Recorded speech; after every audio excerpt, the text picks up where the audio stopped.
Bismillahirrahmanirrahim. Bismillahirrahmanirrahim. Astaghfirullah rabbi wa atubu ilaih. Walhamdulillahirabbil alamin. Wassalatu wassalamu ala asyrafil anbiya'i wal mursalin. Habibina wa habibi rabbil alamin. Abil Qasim Muhammad wa ala alihi at-tayyibin at-tahirin al-ma'sumin al-muntajabin. Amma ba'du. Assalamualaikum warahmatullahi wabarakatuh. Ada pertanyaan? Ada pertanyaan bahwa gerakan aksiden tidak mesti melahirkan gerakan substansi. Itu yang pernah saya katakan. Kemudian pertanyaannya, apa mungkin aksiden itu mengalami perubahan, pergerakan, akan tapi substansinya tidak bergerak? Karena yang namanya aksiden bergantung kepada substansi. Dari zaman dahulu sampai kepada Ibnu Sina, gerakan itu belum terjudulkan bahwa substansi bergerak. Sekalipun ada isyarat-isyarat bahwa substansi itu bergerak, tetapi lahir daripada pernyataan mereka, substansi itu tidak bergerak. Karena esensi sesuatu adalah sesuatu itu. Kalau dia bergerak, maka sesuatu itu tak pernah menjadi sesuatu sedetik pun. yakni yang namanya pohon tak pernah ada. Pohon yang kita lihat itu selalu dalam pergerakan, tidak dalam keadaan yang sama, biar dalam waktu yang pendek atau 1 detik misalnya. Jadi pohon kalau dikatakan esensinya bergerak, substansinya bergerak, maka pohon tak pernah diam dalam sedetik pun jua. Oleh karena itu hal ini merupakan sesuatu yang mustahil, karena pohon itu adalah pohon, dan pohon itu adalah ada, dan pohon itu bukan selain pohon. Sementara kalau substansinya bergerak, pohon yang kita lihat itu sekarang dan sedetik kemudian bukan pohon yang sebelumnya. Oleh karena itu menurut mereka bahwa yang bergerak dari sesuatu itu hanya aksidennya saja. Jadi pohonnya pohon tidak bergerak, tapi besarnya pohon bergerak, warnanya pohon bergerak, manis pahitnya pohon bergerak, banyak sedikitnya daunnya bergerak, ditiup angin bergerak, tempatnya bergerak, volumenya bergerak, dan seterusnya. Sebagaimana nanti akan kita lihat bahwa aksiden ada 9, kuantitas, kualitas, dan seterusnya. Mullah Sadra mengatakan bahwa aksiden ini sangat tergantung kepada substansi, yakni pijakan aksiden substansinya. Kalau aksiden bergerak, maka tidak mungkin yang dekat dengannya bergerak, tidak bergerak. Yakni kalau yang ditopangi oleh aksiden, yang namanya substansi, kalau dia tidak bergerak, maka aksidennya tidak mungkin bergerak. Karena aksiden itu merupakan sesuatu yang keberadaannya harus bertopang pada substansi. Nah, gerakan aksiden itu yang jadi masalah. Dari mana? Aksidennya bergantung kepada substansi, alias sebab daripada substansi. Sekarang akibatnya bergerak, sebabnya tidak bergerak. Akibatnya bergerak, lalu dari mana gerakan aksiden itu ada? Oleh karena itu menurut Mullah Sadra, maka substansi itu bergerak. Itu yang disebut harakatul jauhariyah kalau dalam bahasa Arabnya. Ini gerakan substansi. Nah, gerakan substansi ini itu sangat mudah sebenarnya dipahami, tetapi apa-apa yang dikatakan oleh sebelumnya bahwa esensi sesuatu tidak pernah tetap, itu dikatakan bahwa memang esensi sesuatu itu tidak pernah tetap, tetapi dia mempunyai ketetapan dalam batas tertentu. yakni seperti pohon itu, sejak dia jadi pohon, dia berproses untuk jadi tanah juga, karena dia bergerak dari pohon kecil ke pohon besar, ke pohon tua, sampai mati, sampai jadi tanah lagi. Pohon itu selalu bergerak. Tetapi kita tidak bisa mengatakan bahwa kita tidak boleh mengatakan pohon itu pohon, karena pohon sekarang dengan sedetik kemudian berbeda. Tidak. Kita tetap bisa mengatakan pohon, karena gerakan pohon ketika dia bergerak di dalam substansinya belum tentu melahirkan selain pohon. yakni kepohonan pohon dalam gerakan yang sebelum timbulnya ledakan, katakanlah ledakan, yakni gerakan akhirnya sebelum sampai ke situ, maka pohon tetap bisa dikatakan pohon. Pohon itu tetap dia merupakan pohon, kecuali nanti kalau sudah dimakan kambing kemudian jadi daging kambing. yakni pohon sebelum ditebang, sebelum berproses badannya menjadi yang lain, maka pohon sekalipun esensinya itu bergerak, maka dia tetap bisa dikatakan pohon. Baru ketika ditebang misalnya, maka pohon itu sudah tidak lagi dibilang pohon. Kambing ketika disembelih, maka kambing itu tidak bisa lagi disebut kambing. Badan kambing yang sudah disembelih tidak bisa disebut kambing, karena dia merupakan apa? Suatu wujud yang telah menyelesaikan misinya, yakni esensi atau spesies daripada kambing. Kemana perginya? Kemana perginya? Kan kambing ada dua. Kambing ada spesiesnya, kekambingan kambing. Kambing ada meternya. Meter, yakni apa? Bendawiahnya, badaniahnya. Sekarang kambing ketika disembelih, spesiesnya kemana? Kembali ke Tuhan spesies. Sedangkan badannya berproses untuk menjadi hal lain. Nah, kambing sejak dari kanak-kanak kambing sampai menjadi kambing dewasa gemuk, sebelum disembelih, kambing memiliki pergerakan. Dia bergerak, berproses, tetapi stasiunnya belum keluar daripada stasiun kekambingan kambing. Paham? yakni katakanlah ketika kambing lahir di sebelah sini, titiknya perhatikan. Nah, ketika dia bergerak, kualitasnya, kuantitasnya misalnya seperti gemuk, ini masih kambing, dan substansi kambing bergerak. Karena kita katakan bahwa kambing ini bisa jadi manusia, alhasil badannya. Oleh karena itu dia bergerak. Setelah disembelih, kambingnya pergi ke Tuhan spesiesnya, badannya berproses untuk menjadi manusia, sebagaimana yang dari awal dikatakan bahwa kambing ini bisa jadi manusia, yakni berpotensi untuk menjadi manusia. Alhasil yang jadi badan, yang jadi manusianya adalah badannya, dan yang menjadi manusia badan manusianya, bukan manusia dan rohnya. Karena rohnya atau spesiesnya itu kembali ke Tuhan masing-masing, dan spesies manusia baru dihembuskan manakala badannya sudah siap menerima hembusan, tiupan, bukan tiupan materi loh. Ini nanti akan dirinci lagi, dibahas di pembahasan pergerakan, yakni gerakan daripada substansi. Ini isyarah saja. Oleh karena itu dikatakan bahwa substansi itu bergerak. Karena gerakan substansi itulah maka aksiden ikut bergerak. yakni gerakan aksiden timbul dari tidak pernah diamnya kesubstansian substansi, keesensian esensi.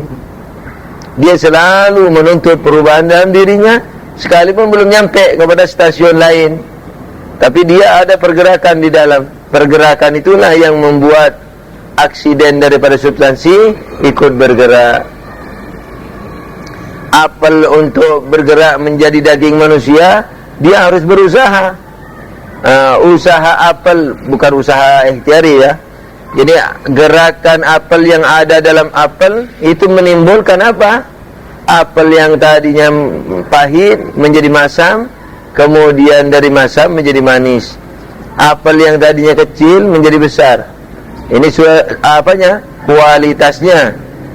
Apel pahit menjadi manis, kuantitasnya. Kualitasnya. Apel kecil menjadi besar, kuantitasnya, volumenya yang bergerak. Apel hijau menjadi apel merah misalnya, warnanya, kualitasnya, dan seterusnya. Sampai layak manusia tertarik dan makan apel, kemudian jadi mani manusia, kemudian jadi manusia. Jadi pergerakan daripada apel atau substansi apel yang ada di dalam itu membuat apa? Membuat pergerakan kepada seluruh aksidennya. Dengan demikian maka gerakan aksiden perlu kepada gerakan substansi. Karena yang tak punya tak mungkin memberi. Oleh karena itu substansi haruslah memiliki gerak, sementara dia yang menjadi sebab gerakan aksiden. Yang jadi masalah kadang-kadang kalau gerakan substansi itu menyebabkan gerakan aksiden, lalu gerakan substansi itu sendiri dari mana? Kalau kita katakan dari Tuhan, berarti Tuhan juga bergerak. Karena ketika Tuhan mencipta substansi dengan gerakannya, maka gerakan itu diberikan oleh Tuhan. Sementara Tuhan, tidak boleh kita katakan bergerak. Sebab kalau bergerak ada proses, lalu ada proses berarti batasan. Oleh karena itu maka lazimnya perkataan bahwa substansi itu bergerak adalah Tuhan juga bergerak, dan ini mustahil. Problemnya begitu. Jawab Tuhan ketika menjadikan substansi, bukan substansi dijadikan terus diberi gerak sebagaimana aksiden diberi gerak oleh substansi. Allah tak pernah menciptakan suatu benda lalu digerakkan. Allah tak pernah memberi gerak sebagaimana gerak kepada substansi. Allah memberikan substansi saja, mencipta substansi saja, tetapi kelaziman substansi apa? Gerak. Persis sebagaimana kelaziman substansi benda apa? Volume salah satunya. Volume. Kalau Tuhan memberikan substansi benda volume, apakah Tuhan bervolume?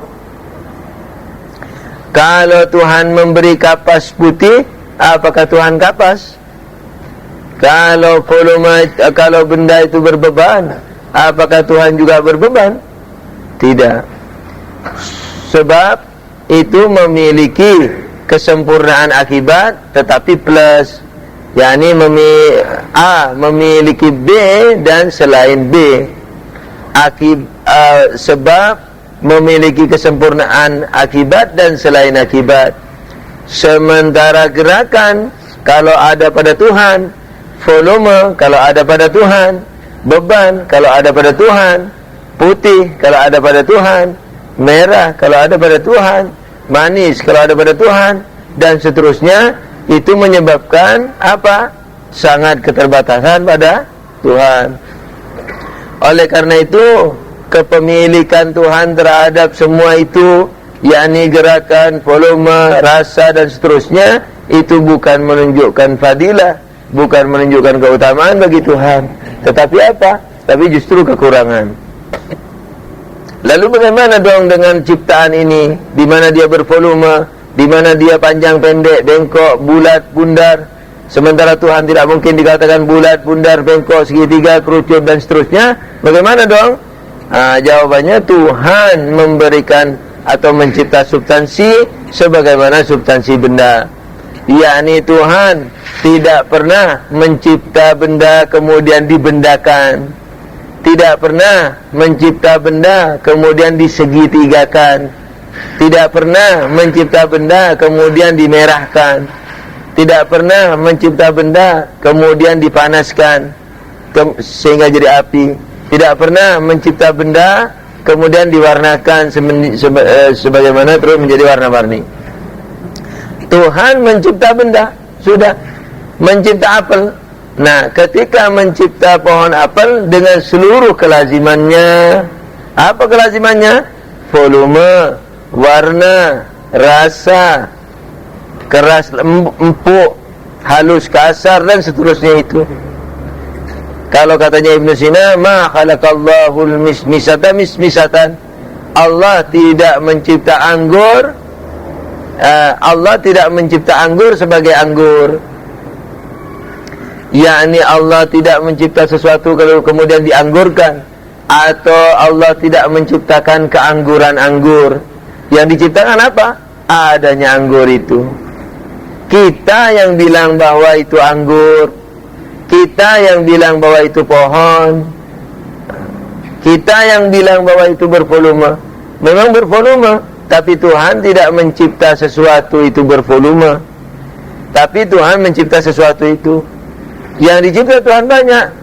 Akal, malaikat yang tinggi, barzah, malaikat tengah, itu semua dicipta Tuhan. Di situ tidak ada kelaziman apa? Kelaziman volume tidak ada, kelaziman gerak tidak ada, kelaziman warna-warni tidak ada. Akan tetapi pada materi, ketika dicipta Tuhan, baru dia melazimkan dirinya apa? Yakni kelaziman daripada materi apa? Yakni kematerian materi apa? Nah, dan seterusnya, yaitu volume, warna, dan rasa, dan seterusnya.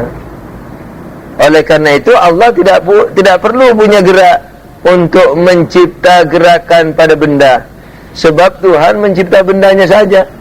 Kemudian kelaziman bendanya itulah yang dikatakan gerak, dan seterusnya.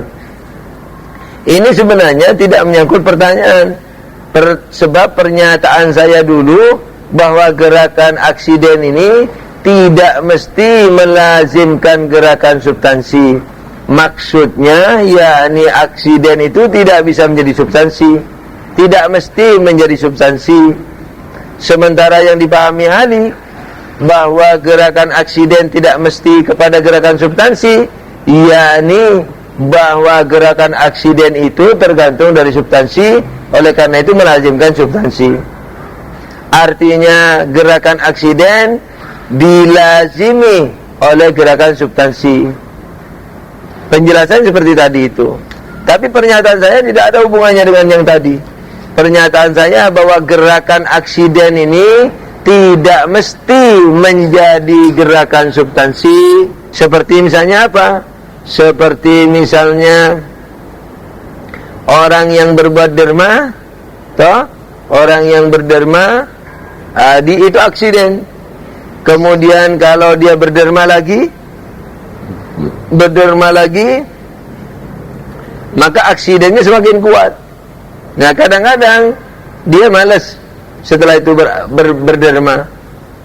Nah, oleh karena itu tidak menjadi substansi.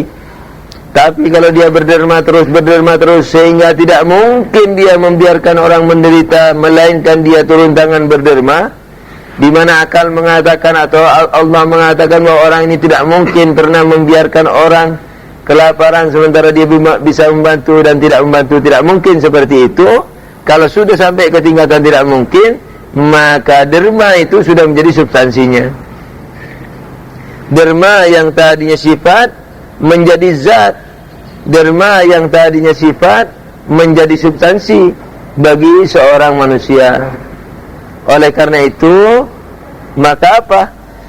Maka orang itu dikatakan tidak mungkin tidak berderma, di mana orang-orang memerlukan derma. Orang berbuat baik, orang berbuat jahat juga begitu. Seperti misalnya seperti mencuri atau pemarah, sekali marah aksiden, dia sudah meletakkan benih dalam jiwanya. Kalau dalam hadis, orang yang melakukan dosa, dia telah meletakkan biji-bijian pohon, apa dikatakan, Syajaratul Zakum. Nah, pohon zakum itu apa? Suatu pohon yang buahnya kepala setan. Nah, kalau orang sekali saja emosi, berarti telah memetik buah pohon zakum itu. Kurang lebih demikian. Ditanam dalam dirinya. Kalau dia marah lagi, menyirami biji pohon zakum itu. Kalau dia marah lagi, pohon zakum itu berapa? Bertunas. Kalau dia sirami lagi dengan marah lagi, maka pohon itu akan menjadi, tunas itu akan membesar. Kalau dia marah lagi, disirami lagi, berarti semakin besar.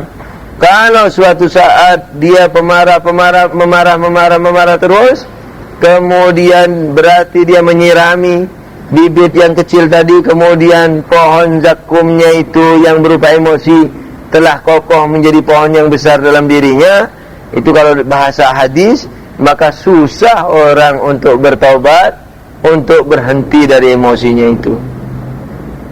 Maka itu disebut pemarah. Nah, ini bahasa hadis. Kalau bahasa filsafat apa? Orang yang melakukan emosional, mengumpat-ngumpat dengan emosinya, dia telah apa? Melakukan aksiden. Ketika dia melakukan lagi, dia memperkuat aksiden itu. Ketika dia melakukan lagi, memperkuat. Kalau suatu saat sampai kepada batasan bahwa emosional itu tidak bisa dicopot dari hatinya, maka itu yang dikatakan akhlak, karakter. Bukan akhlak yang baik, maksudnya karakter. Akhlak, yakni karakter. Yakni apa? Kebiasaan seseorang. Yakni apa? Yakni hal-hal yang tidak mungkin ditinggalkan oleh seseorang. Dengan demikian, maka pada waktu itulah disebut sebagai substansi. Maka substansinya adalah binatang rasional pemarah. Kalau tadi pemarah sifatnya, sekarang zatnya. Oleh karena itu ketika dia bangkit di akhirat, dia tidak bisa mengelak. Kalau malaikat menulis pemarahnya itu, dia bisa mengelak. Ya Tuhan, saya tidak marah, ini malaikat salah tulis. Tapi ketika pemarah itu menjadi dirinya, dia bangkit nanti menjadi manusia rasional pemarah, dan pemarah itu katakanlah berupa wajah iblis umpamanya, maka dia tidak bisa mengelak. Karena apa? Karena tanaman yang ditanam secara natural menjadi dirinya yang sekarang itu. Oleh karena itu tidak ada yang bisa menyalahkan. Jadi kalau ada tangan-tangan nanti berbicara, bukan berteriak-teriak di akhirat. Kalau di Quran dikatakan tangan-tangan dan kulit-kulit bisa berbicara, bukan teriak-teriak. Kalau teriak-teriak jadi rame nanti di akhirat. Wah, saya dibuat memukul, wah, saya dibuat bangun masjid. Ya ribut, malaikatnya bingung. Kalau semua pada bicara, matanya juga ikut bicara, mulutnya dibungkam, hidungnya bicara, semua bicara, ribut nih. Yang dimaksudkan bicara di situ, yakni apa? Suatu kenyataan di mana menggambarkan kenyataan lain. Kan itu yang disebut bicara. Kalam, pembicaraan, yakni sesuatu yang melukiskan sesuatu yang lain. Itu nih, seperti huruf-huruf meja. Kata-katanya meja, tapi menunjukkan hal lain. Nah, dengan demikian apa saja yang menunjukkan hal lain itu namanya pembicaraan. Kita ngelihat asap, kita tahu ada api. Berarti asap itu bahasa, yakni apa namanya? Asap itu apa? Kata-kata. Nanti di akhirat badan iblis yang menjelma, badan seseorang yang menjelma menjadi iblis, itu menunjukkan bahwa dia misalnya emosional, tukang emosi dulunya. Jadi kalau kulit berbicara, yakni apa? Yakni menampakkan hakikat perbuatan yang punya badan sewaktu di dunia. Yakni kalau sewaktu di dunia dia orang baik, maka cahaya yang akan timbul. Begitu. Bisa dimengerti? Mudah-mudahan bisa dimengerti. Ini pelajaran mahal sekali. Sebentar dulu. Apa itu? Karena masih ada pertanyaan keduanya. Apa? Berkenaan dengan yang tadi. Nah, cepat. Kalau kita mengentaskan itu berbeda maksud dengan kita dalam substansi itu bukan seperti misalnya pada binatang itu volumenya. Perubahan substansi ya itu nih dari apel menjadi apa? Menjadi manusia. yakni badan apel, apelnya dimakan, kemudian jadi mani, maninya jadi manusia. Rumput dimakan kelinci, jadi sebagian jadi, terima kasih, sebagian jadi daging kelinci, sebagian jadi apa? Sebagian jadi mani kelinci. Nah, kemudian jadi kelinci. Itu nih, itu perubahan substansi. Jadi kesimpulannya, bukan saya mau mengatakan bahwa kalau gerakan aksiden tidak melazimkan substansi. Kalau saya katakan bahwa gerakan aksiden tidak melazimkan substansi, maksudnya tidak mesti menjadi substansi. Seperti pemarah tadi. Kalau cuma 5 kali marah, terus bertaubat, selesai ini. Sekalipun ingin marahnya lebih banyak daripada semula. Tapi kalau pemarahnya berkali-kali sehingga tidak mungkin dia berubah sifatnya, maka itu yang dikatakan substansi. Ini yang saya maksudkan bahwa gerakan aksiden tidak mesti menjadi substansi. Tidak melazimkan substansi, yakni tidak mesti menjadi substansi. Kalau yang ahli pahami, gerakan aksiden tidak melazimkan substansi, yakni gerakan aksiden tidak melazimkan gerakan substansi. Sementara, oleh karena itu dia memproblemkan. Apa problemnya? Sementara aksiden sebab daripada substansi, akibat daripada substansi, tergantung pada substansi. Mana bisa yang tergantung bergerak, kemudian gerakannya dari mana kalau bukan dari yang digantungi, yakni substansi. Jawabannya benar seperti tadi itu, bahwa gerakan substansi membuat gerakan pada aksiden. Tapi gerakan substansi tidak melazimkan gerakan Tuhan, karena Tuhan tidak membuat substansi bergerak, tapi Tuhan membuat substansi. Tapi kelaziman substansi itulah, maka substansi itu bergerak. Yang saya maksud substansi apa? Benda, bukan substansi akal, barzah dan sebagainya. Pertanyaan kedua apa tadi? Cepat. Asma Tuhan. Asma Tuhan itu kan tajalli dari Tuhan. Sementara alam ini juga tajalli Tuhan. Apakah asma Tuhan itu bisa disebut makhluk? Jawabannya tidak bisa. Tapi asma Tuhan itu kelaziman daripada Tuhan. Lazimnya Tuhan yaitu apa? Asma-asma Tuhan, sifat-sifat Tuhan. Nah, sifat Tuhan itu tidak dibuat Tuhan. Kalau sifat Tuhan dibuat Tuhan, lalu dijadikan baju Tuhan, pertanyaannya banyak yang tidak bisa dijawab. Apa? Misalnya Tuhan hidup, salah satu sifatnya hidup. Kalau sifat hidup itu dibuat oleh Tuhan, berarti Tuhan sebelum mencipta sifat hidup mati. Bagaimana yang mati bisa mencipta hidup? Yang kedua, kalau nyatanya hidup itu memang dicipta Tuhan, awalan berarti Tuhan sudah hidup sebelum sifat hidup. Yang ketiga, kalau nyatanya dicipta Tuhan, berarti hidup makhluk Tuhan. Ngapain Tuhan menggunakan makhluknya? Dengan demikian maka sifat-sifat Tuhan itu tidak bisa dikata makhluk Tuhan, melainkan tajalli Tuhan, yakni kelaziman Tuhan, hidup Tuhan itu, yakni merupakan kelaziman wujud Tuhan, maka kuasa Tuhan itu kelaziman daripada kemestian daripada wujud Tuhan, maka Tuhan mengetahui dirinya.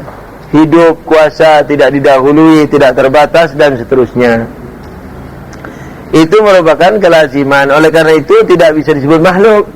Biasanya disebut apa? Kelaziman Tuhan. Kelaziman Tuhan, yakni kalau materi makhluk, materi kalau barzahi disebut kalau materi. Malah kalau dalam peristilahan makhluk masih dibagi dua. Kalau materi dibilang makhluk materi, kalau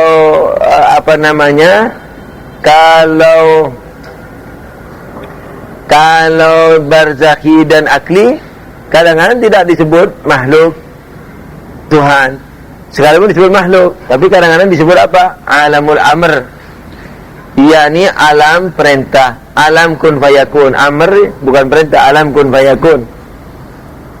Kan Allah berfirman, innama amruhu idza arada syai'an an yaqula lahu kun fayakun. Kalau Tuhan menghendaki, maka berkata jadilah, maka jadi. yakni kejadian mendadak, yakni kejadian tanpa proses, yakni kejadian kun fayakuni, yakni kejadian yang tanpa waktu, di luar waktu. Oleh karena itu akal dan barzah disebut apa? Disebut alamul amr, yakni alam kun fayakun. Baru setelah materi ini yang disebut makhluk, pengkadaran. Sebenarnya kalau nggak salah makhluk itu apa? Terkadarkan, bukan terciptakan. Khalaqa kalau nggak salah itu pengkadaran, yakni penakaran, yakni pembatasan. Oleh karena itu ada efek sampingnya. Maka itu Allah mengatakan min syarri ma khalaq, dari keburukan yang diciptakan. Keburukan yang diciptakan tidak ada. Semua yang diciptakannya baik, tapi mengandungi apa? Keburukan, melazimi, katakanlah dalam tanda kutip keburukan. Dan itu hanya untuk materi. Non materi tidak punya sisi keburukan sama sekali. Oleh karena itu khalaqa, pengkadaran, penakaran ini yang melazimkan efek samping, itu hanya terjadi pada materi. Oleh karena itu yang paling umum, materi inilah yang disebut makhluk. Materi inilah disebut. Tapi dari sisi, kalau mau diartikan makhluk itu pengkadaran mutlak, yakni mengandung efek samping atau tidak mengandung efek samping, maka akal dan barzah juga disebut makhluk. Yakni apa? Pengkadaran juga, tapi pengkadarannya karena non materi tidak melazimkan apa? Efek negatif, efek samping. Tapi kalau materi punya efek samping. Manusia karena terbatas seperti ini, kalau mau ke haji, jalan kaki jauh sekali. Manusia karena seperti ini, maka harus makan. Kan susah, lapar itu mau efek samping. Lapar, ada rasa lapar, ada rasa dahaga. Enaknya tidak pakai dahaga, enaknya nggak pakai lapar, umpamanya. Padahal nggak enak. Orang kalau nggak haus nggak enak, orang kalau nggak lapar nggak enak, suara kalau nggak serak nggak enak. Sini Bang, masuk materi. Terlalu jauh kita, tapi karena menyangkut filsafat, tidak apa-apa saya rinci. Halaman 4. Bahasan kedua kah? Halaman 4, bahasan kedua. Bahasan kedua ini menyajikan pembagian wujud yang terbagi menjadi wujud luar dan wujud dalam. Ia hanya memiliki satu pasal. Pasal 1, telah umum di kalangan filosof bahwa esensi terbagi menjadi dua bagian, luar akal dan dalam akal.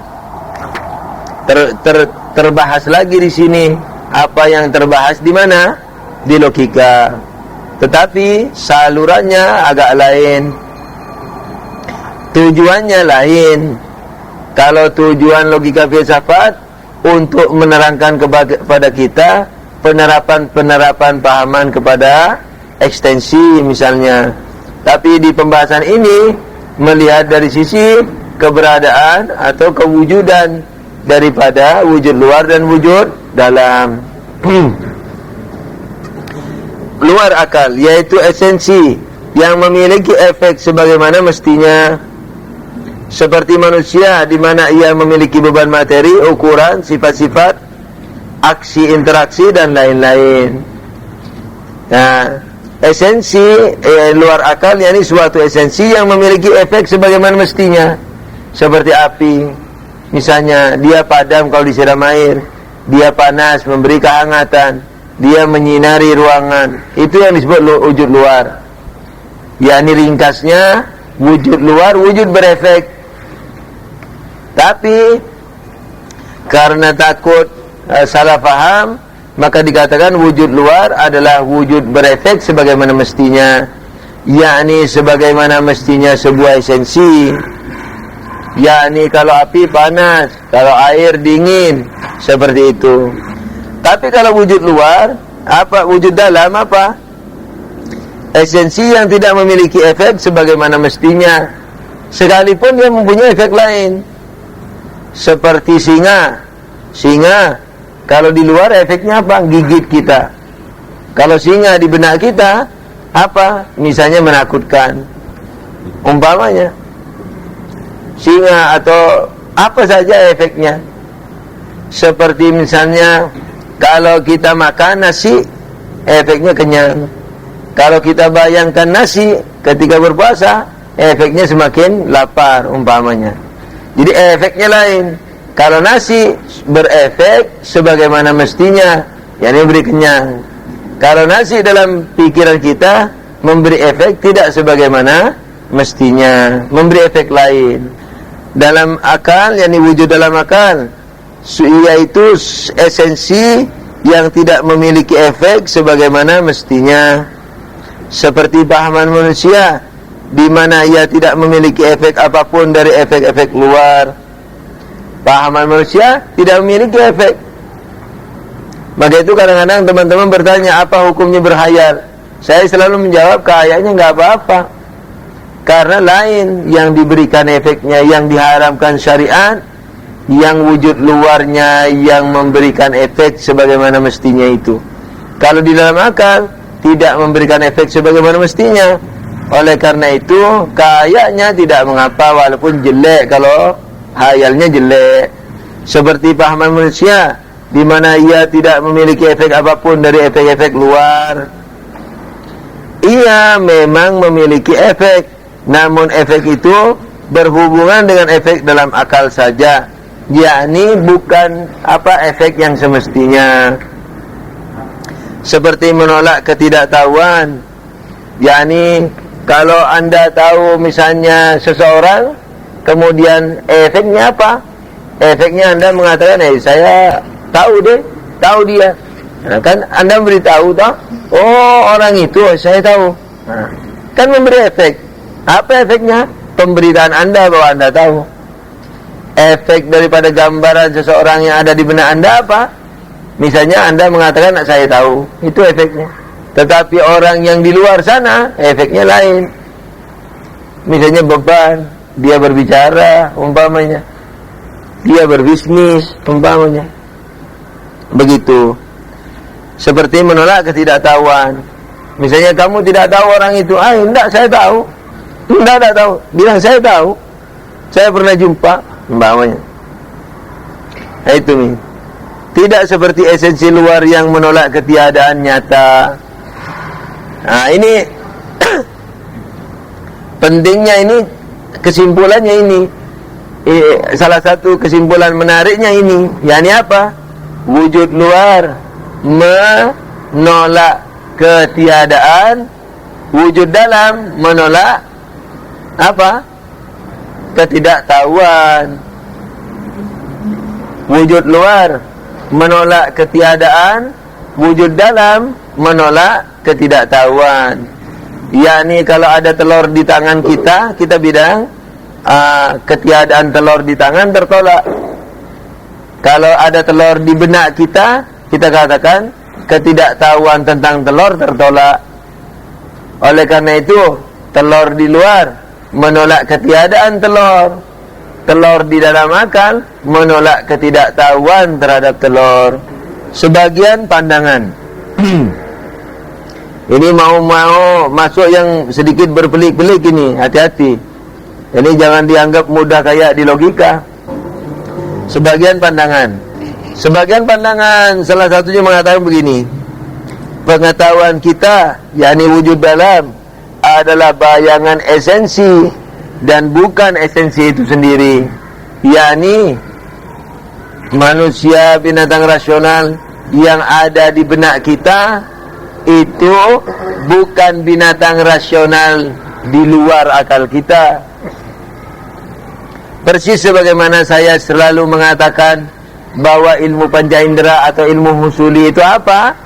Ilmu husuli adalah kehadiran objek dari suatu ilmu di dalam akal kita, tetapi objeknya yang hadir itu adalah gambaran daripada objek sebenarnya, bukan objek. Ilmu husuli itu apa? Hadirnya gambaran objek pada akal kita. Kalau ilmu huduri, hadirnya objek itu. Kalau ilmu husuli, hadirnya gambaran objek pada diri kita. Nah, pendebat ini mengatakan apa? Esensi yang dibayangkan dari manusia sama seperti ilmu husuli itu, yakni gambaran daripada esensi yang datang kepada akal kita, bukan esensi itu sendiri. Kalau kita merasa panas, itu adalah gambaran panas yang datang ke akal. Kalau kita merasakan manusia, juga gambaran daripada esensi manusia yang datang, bukan manusianya. Yakni bukan esensi manusianya yang datang, tapi apa? Gambaran esensi manusianya yang datang. Sama seperti waktu kita menyentuh api, yang panas bukan badan kita. Yang datang panasnya ke akal kita bukan panasnya api, tapi gambaran panasnya api. Esensi yang diketahui kita itu gambaran esensi. Seperti kita mengetahui manis, gambaran manis, bukan manisnya yang datang ke otak dan ke akal. Itu. Jadi satu, pengetahuan kita atau wujud dalam adalah bayangan esensi dan bukan esensi itu sendiri. Yakni ia hanya sebagian aksiden kualitas yang berdiri di atas jiwa, yang hanya menjelaskan objek pengetahuan luar dengan bayangannya yang mirip seperti gambar pada kertas. Pendapat ini paham, yakni ia hanya sebagai aksiden kualitas. Aksiden itu banyak, nanti akan dibahas. Ada kualitas, ada kuantitas, ada aksi, interaksi.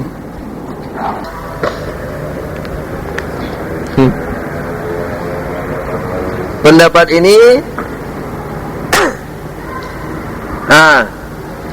paham, yakni ia hanya sebagai aksiden kualitas.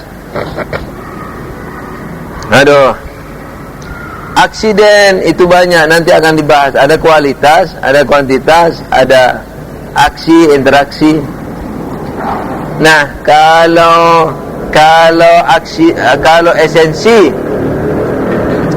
kalau panas datang kepada jiwa kita dan yang datang itu gambarannya, gambaran panas terhadap jiwa merupakan aksiden apa substansi? Merupakan aksiden. Lalu gambaran panas yang berupa aksiden kepada substansi jiwa kita itu diberi nama aksiden apa? Enaknya? Kualitas. Aksiden kualitas. Jadi ilmu termasuk aksiden jiwa yang aksiden kualitas. Makanya kalau tidak berilmu, tidak memiliki kualitas misalnya. Jadi aksiden kualitas. Nah, gambaran esensi katanya dia juga aksiden kualitas, yakni substansi di mana lawannya aksiden. Seperti manusia, kalau sudah nempel di jiwa kita, itu tidak lagi menjadi substansi, itu esensi. Esensi daripada substansi seperti apa? Seperti manusia, kan esensi substansi. Iya apa iya? Tidak ada pilihan nih, iya. Manusia adalah esensi substansi. Jangan lupa substansi. Apa substansi? Kalau ditemui di luar, tidak dengan partner, tidak perlu partner. Kalau aksiden, kalau ditemui di luar, perlu kepada partner. Yakni sifat, mirip sifat aksiden. Seperti putih. Wah, putih sekali. Apa? Nggak ada. Loh, mana ada putih, nggak ada benda yang disifati putih. Pandai sekali. Siapa? Bukan siapa-siapa. Loh, jadi aksiden yakni sesuatu yang tidak bisa terwujud kecuali dengan partner, dengan teman, dengan tempat berpijak. Yakni apa? Yakni substansinya itu. Tapi kalau manusia, kapas misalnya, ada kapas nih, tidak apa-apa kapas. Anakku, tidak apa-apa anakku. Mau nakal mau enggak, anakku. Kalau ada kapas, kapur. Tapi putih kapur, tanpa kapur tidak mungkin ada. Tapi kapur tanpa putih bisa saja ada. Kapur hitam barangkali nanti ada, tidak apa-apa. Walhasil yang namanya substansi tidak perlu partner. Sekalipun bawa partner, tapi partnernya itu pendukung. Tapi kalau aksiden bawa partner, partnernya itu justru penunjangnya, asas keberadaannya. Nah sekarang manusia adalah apa? Bukan ilmu manusia. Manusia adalah substansi. Karena manusia kalau mau ada saja. Tapi ilmu manusia boleh tidak bisa ada kecuali ada manusianya. Warna kulit manusia, yakni aksidennya, tidak bisa ada tanpa ada manusianya. Besar kecilnya manusia sebagai aksidennya tidak bisa ada tanpa adanya manusia. Tapi manusia itu sendiri ada tanpa harus berpijak kepada aksiden-aksidennya atau sifat-sifatnya. Oleh karena itu manusia yang di luar ini aksiden, substansi. Tapi esensi substansi ini kalau datang ke akal kita sudah bukan substansi lagi. Itu pendebat ini mau berkata begitu. Yakni sebagaimana panas tadi, kalau kita sentuh yang datang ke otak dan ke akal bukan panas tapi gambaran panas. Esensi substansi ini kalau datang ke otak kita dan akal kita, itu juga bukan merupakan substansi, tapi merupakan apa? Aksiden. Yakni baris kedua dari nomor 1, yakni apa? Wujud dalam hanya sebagai aksiden kualitas yang berdiri di atas jiwa, yakni kualitasnya jiwa, yakni aksiden kualitasnya jiwa. Apa? Esensi itu. Esensi yang ada dalam jiwa kita itu merupakan kualitas jiwa, merupakan aksiden kualitas jiwa. Itu yang hanya menjelaskan objek pengetahuan luar dengan bayangannya, bukan dengan dirinya, kayak ilmu huduri, persis sebagaimana gambar di atas kertas. Jadi kalau kita menggambar singa di atas kertas, dari gambar itu mengerti akan singa. Tapi kalau kita ngelihat singa, berarti apa? Kita mengerti akan singa dari singa. Tapi kalau gambar singa, kita mengerti singa dari gambar singa. Dia bilang bahwa esensi yang ada dalam akal ini persis sebagaimana gambar singa di kertas. Bukan singanya, tapi gambar singa. Gitu. Yakni dengan gambar singa itu kita tahu singa. Esensi juga begitu. Esensi yang ada pada jiwa itu gambar saja, bukan esensinya, bukan singanya yang datang, tapi esensinya apa? Gambarannya. Mungkin kalian tidak paham mengapa ada percekcokan seperti ini. Yakni dalam filsafat yang akurat itu dikatakan bahwa esensi yang ada dalam akal dan esensi yang ada di luar akal itu sama persis 100%. Jadi esensi singa yang ada dalam akal sama persis dengan esensi singa yang ada di luar akal. Sementara yang memberi efek atau tidak memberi efek itu apa? Yakni esensi yang di luar akal itu memberikan efek, esensi yang di dalam tidak memberikan efek, dan seterusnya. Perbedaannya itu bukan dari keesensian esensi, tapi dari keberadaan esensi. Kan tadi di atas dibilang bahwa esensi luar memiliki efek, esensi dalam tidak memiliki efek. Nah kalau begitu gambarannya dong, esensi yang ada dalam akal berarti bukan esensi luar akal, karena efeknya berbeda. Nanti jawabannya apa? Jawabannya esensi yang membeda, esensi yang memberikan efek dan tidak memberikan efek itu perbedaannya bukan terletak kepada esensi, bahwa esensi itu luar akal kemudian memberi efek, bahwa esensi itu dalam akal kemudian tidak memberi efek, bukan. Tapi perbedaannya itu muncul dari keberadaan esensi, bukan dari keesensian esensi. Itu ceritanya. Lalu debat mendebat nih, bukan, itu esensi yang ada dalam akal, bukan esensi di luar. Lalu dijawab, kalau begitu kita tidak pernah tahu apa yang ada di luar. Kalau esensi yang ada dalam akal bukan esensi yang di luar akal, berarti kita tak pernah tahu. Kita yang tadi merasa tahu manusia, kita yang tadi pernah mengerti pohon, kita yang pernah mengerti tanah, air, api, sebenarnya tidak mengerti. Kenapa?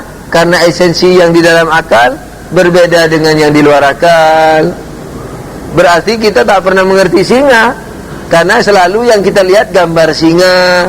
Kita tak pernah melihat Pulau Jawa, karena yang kita lihat gambar Pulau Jawa. Jadi kalau begitu ilmu bukan ilmu.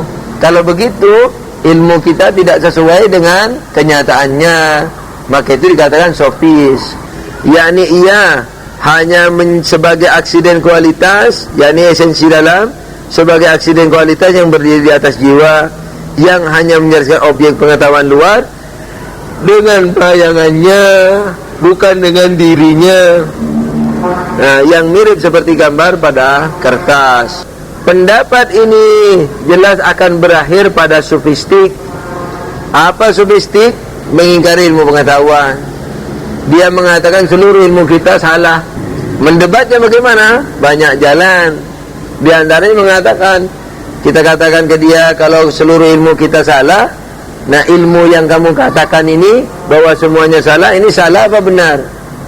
Kalau dibilang benar, berarti tidak semua ilmu salah. Kalau dibilang salah, berarti ilmumu ini salah. Yang mengatakan semua ilmu salah, berarti tidak semua ilmu salah. Jadi dua-duanya ilmu itu ada yang benar. Jadi pernyataanmu bahwa semua ilmu salah, itu salah apa benar? Kalau pernyataanmu yang mengatakan semua ilmu salah itu benar, berarti tidak semua ilmu salah. Karena ilmumu benar. Yang tadi mengatakan tidak semua ilmu bahwa semua ilmu salah. Dengan demikian tidak semua ilmu salah, karena ilmumu benar. Kalau kamu mengatakan bahwa perkataanmu yang mengatakan bahwa seluruh ilmu salah itu salah, berarti tidak semua ilmu salah, berarti sebagian ilmu benar. Karena apa? Pernyataanmu ini salah, yang mengatakan semua ilmu itu salah. Dengan demikian, mau dibilang salah atau mau dibilang benar, dapat disimpulkan bahwa sebagian ilmu itu benar. Kalau ada orang bilang, ayo, kalau ada orang bilang bahwa semua ilmu itu salah, bagaimana mendebat? Kalau ada orang bilang bahwa ilmu kita itu salah semua, bagaimana cara mendebatnya? Dia bilang ini sama dia, kamu yang mengatakan bahwa semua ilmu salah itu, ini ilmumu atau bukan? Dia bilang ilmuku. Oh, jadi kau punya ilmu yang mengatakan bahwa semua ilmu salah. Saya mau tanya sama kamu, ilmumu ini benar apa salah? Kalau dibilang salah, ya sudah, mau ngapain? Kalau salah, berarti tidak semua ilmu salah. Kamu kan bilang bahwa semua ilmu salah, dan kamu bilang bahwa pernyataanmu ini salah. Berarti tidak semua ilmu salah, berarti ada ilmu yang benar. Oh enggak, nih pernyataanku ini benar. Pernyataanku benar yang mengatakan bahwa seluruh ilmu salah. Kalau pernyataanmu benar bahwa seluruh ilmu salah, berarti tidak seluruh ilmu salah. Buktinya ilmumu ini benar. Kalau begitu hasilnya tidak semua ilmu salah. Jadi dua-duanya kesimpulannya ada yang benar ilmu itu. Umpamanya, pendapat ini jelas akan berakhir pada sofistik, yakni pengacuan dan penipuan. Sofis, yakni pengacuan dan penipuan, di mana hal tersebut melazimi ditutupnya pintu ilmu pengetahuan. Jadi artinya kita nggak ada apa-apa dong. Kalau esensi yang datang ke akal kita bukan esensi yang ada di luar kita. Karena jelas apa yang kita tahu akan menjadi apa-apa yang tidak kita tahu. Saya tahu manusia, apa binatang rasional. Tapi binatang rasional ini gambarnya loh. Saya tidak pernah tahu apa yang di luar itu. Jadi pengetahuan saya, kebodohan saya. Akhirnya semua ilmu kita adalah kebodohan dan ketidaktahuan, bukan ilmu. Padahal ilmu apa? Ilmu adalah ilmu. Obor terhadap hal-hal yang ada di luar. Ilmu adalah pantulan terhadap apa yang ada di luar. Begitu. Tapi kalau seluruh esensi yang ada dalam akal adalah bukan yang ada di luar akal, berarti apa? Berarti ilmu kita bukan ilmu. Ada pertanyaan? Alhamdulillah Rabbil Alamin. Allahumma shalli ala Muhammadin wa alihi tahirin. Ya Allah, Tuhan kami, ampunkanlah dosa-dosa kami yang banyak dengan ampunanmu yang besar. Terimalah amal bakti kami yang sedikit dan kotor dengan penerimaanmu yang sempurna dan pahalamu yang tidak terhingga. Ya Allah, Tuhan kami, jauhkanlah dan hindarkanlah diri kami dari kejahatan orang-orang yang ingin berbuat jahat kepada kami. Lindungilah kami dari kejahatan diri kami sendiri dan kejahatan orang-orang yang ingin menjahati kami. Ya Allah, ya Tuhan kami, ringankanlah beban kami, jangan pikulkan kepada kami ujian-ujian yang kami tidak mampu melaksanakannya, sekalipun kami punya potensi untuk melaksanakannya. Karena ketidakmampuan dan kemalasan kami itulah maka kami akan celaka manakala Engkau menguji dengan hal-hal yang seperti itu. Oleh karena itu kasihanilah kami, ampunkanlah kami, ampunkan kelemahan kami dan ampunkan kebodohan serta kelemahan kami. Amin ya rabbal alamin. Wabillahi taufiq wal hidayah. Wassalamualaikum warahmatullahi wabarakatuh.